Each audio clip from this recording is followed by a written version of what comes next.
Good morning, everyone.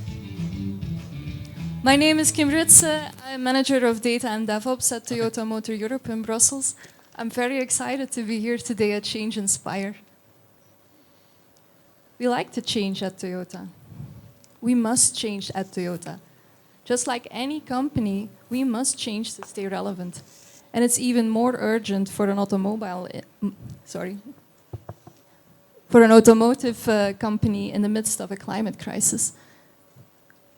We are continuously working towards our goals of zero emission and carbon neutrality for our plants and products. I can't wait what changes our engineers are going to come up with next. In the IT department, we also have a key role to play. We provide the technology that enables our business to change. On this slide, you see a snapshot of our main DevOps tools. This stack too is continuously growing, evolving, changing. We have to provide the best possible working environment for our user base. I've spotted some interesting presentations on the schedule today that will dive into some of these technologies. But this morning, I'd like to talk to you about something else. We have the technology to support change, but do we have the mindset to support change? After all, it's people that will come up with the ideas and innovations to drive that change. At least until AI takes over the world. But for now, we work with people. So research has shown that the #1 requirement for having innovative, high-performance teams is psychological safety. I've included a couple of sources on this slide that explain this in detail. But basically, psychological safety means that people are not afraid. People are not afraid to put their ideas on the table. People are not afraid of experimenting and learning from their mistakes. Culture can be more powerful than technology in that way, even in IT. Now, that's a nice speech, but that might still sound a little bit abstract. So let's take a look at what psychological safety could look like in an IT team. So here we have a scenario which may or may not have happened to me personally before. We call this person Jim. So let's say Jim was trying out a couple of cool new scripts and managed to bring down several production servers. I don't know if you've ever been there, or if you recognize that feeling of cold ice coming down your back. So Jim knows he's going to get punished for this one. They will either cut his bonus, they will take him off of that cool new project. At the very least, he's going to get yelled at in the middle of the office. But luckily for Jim, the monitoring also went down. So Jim decides, I'm not going to tell anyone about this. I'm just going to try and fix things by myself as fast as possible, and then I will hide the evidence under a blanket of shame. So when next week one of Jim's colleagues discovers a cool new script, then this cycle can start all over again, and they might not be as lucky as Jim. Or we have an alternative scenario. Here again, Jim is playing around with new scripts and manages to bring down several production servers. But this time, Jim knows he can count on the support of his colleagues and management. He notifies them, so they can help deal with customer complaints and support him to fix this issue. And once that's done, he dives in deeper.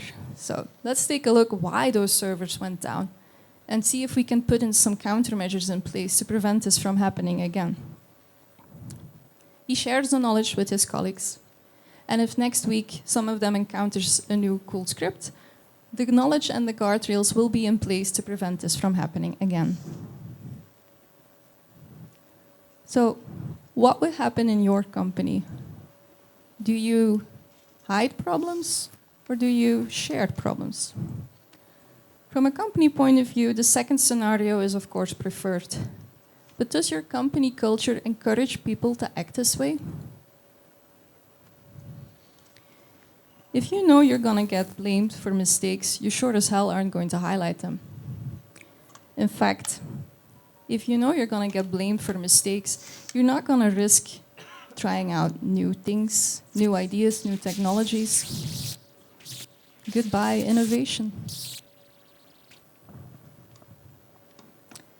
To get the best out of our people, we provide them with awesome technology, but we also have to provide them with psychological safety. Blameless post-mortems are one of the ways we do that in Toyota. I'll walk you through the steps on how we encourage our members to openly share and learn from problems. So let's start at the start again. So let's say I encounter a big issue at Toyota. I'm talking high priority, high severity here.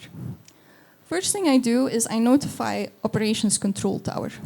Now, typically they will already be aware because they keep an eye on all our high impact tickets. But I let them know I'm working on it and what the known impact is. And that way they can work on customer complaints and related tickets.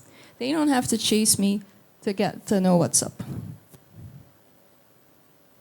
If there's any business impact, and in Toyota we define business impact as having at least 50 people impacted for at least 15 minutes. If that's the case, the incidents go straight on the post-mortem master list. Once I get to know a couple of basic facts about the issue, I share a flash report. This is a templated email which we send to all our IT managers. They can choose to forward to their teams if necessary. By having this mechanism in place, it stops managers from individually chasing down our engineers and interrupting them while they're trying to fix the problem. But this cuts down the noise for members who are trying to focus on fixing. So incident is over, emergency is gone. Me and my team will start working on a problem report.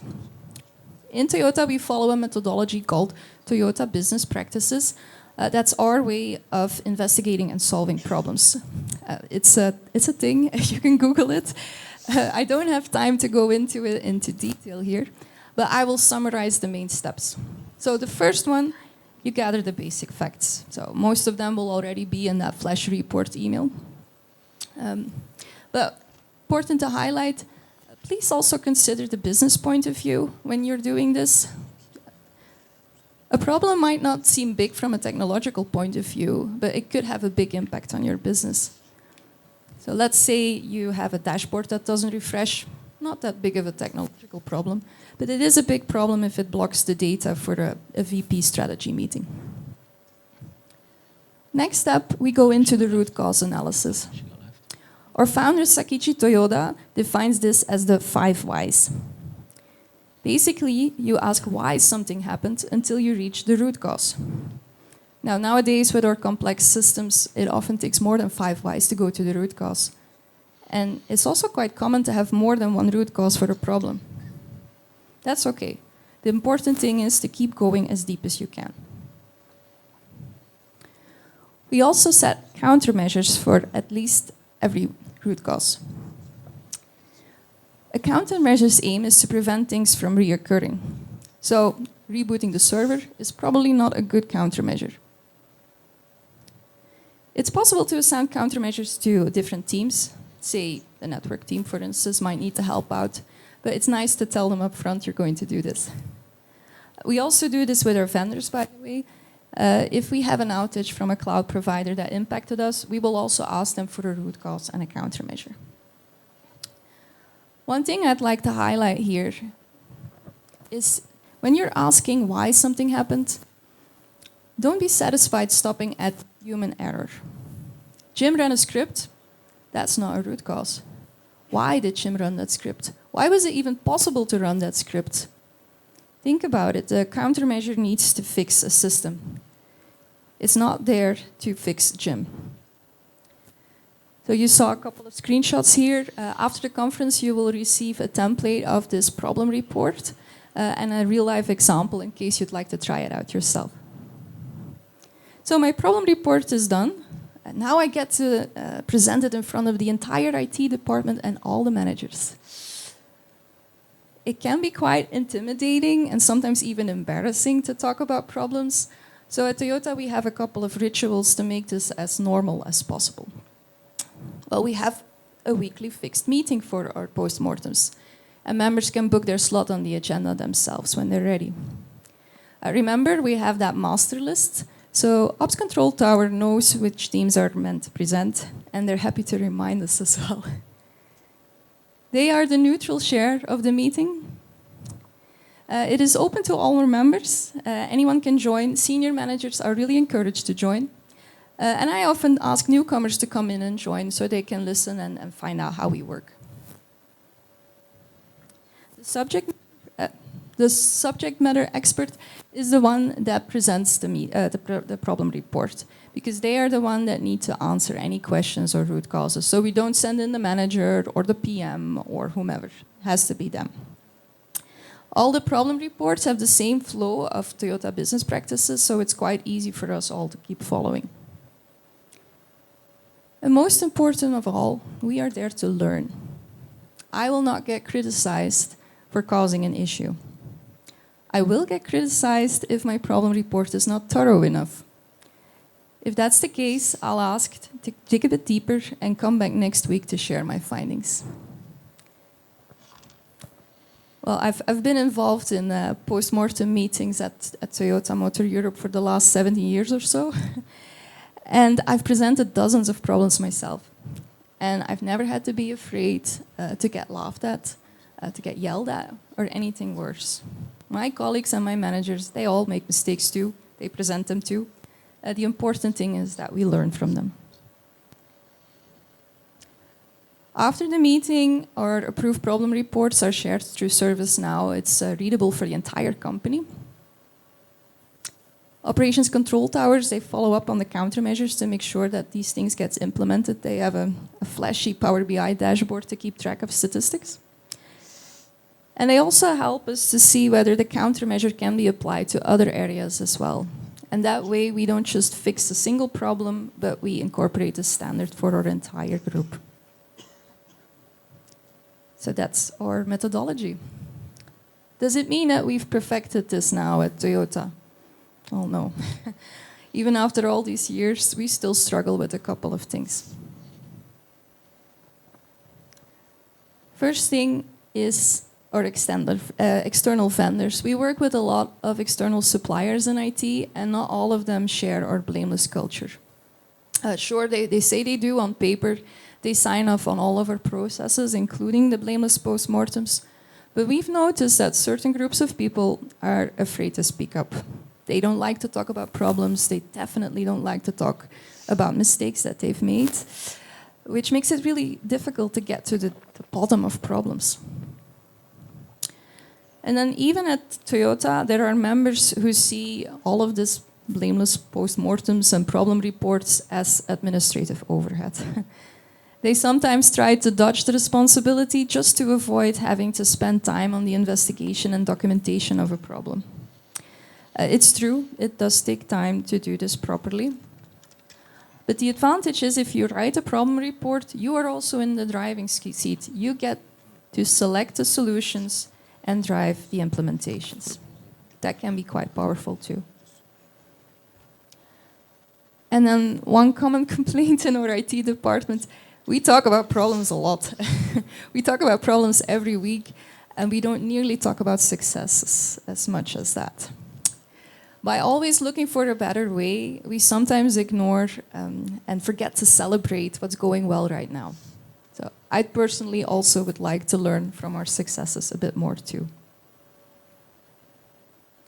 So to wrap things up, I like this quote from Peter Drucker: "Culture eats strategy for breakfast."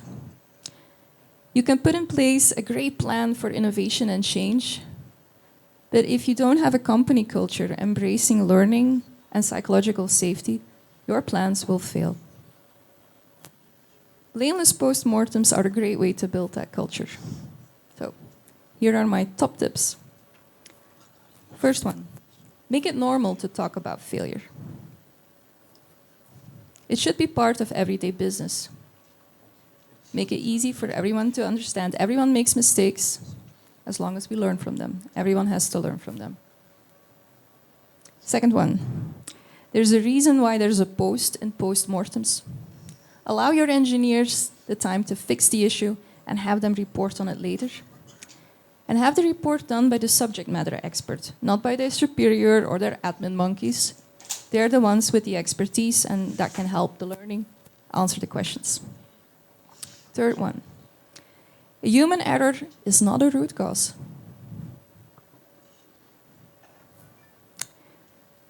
The human is not, sorry. So a human error is not a root cause. It is not the human that needs to be fixed. It's the system that needs to be fixed. It's the system that needs to prevent these errors from happening. And finally, leadership has a huge role to play. Their behavior is key in this. If a leadership in a company is not driving learning, but looking for scapegoats, you're going to kill off innovation. Any company that values change needs to embrace psychological safety and a learning culture.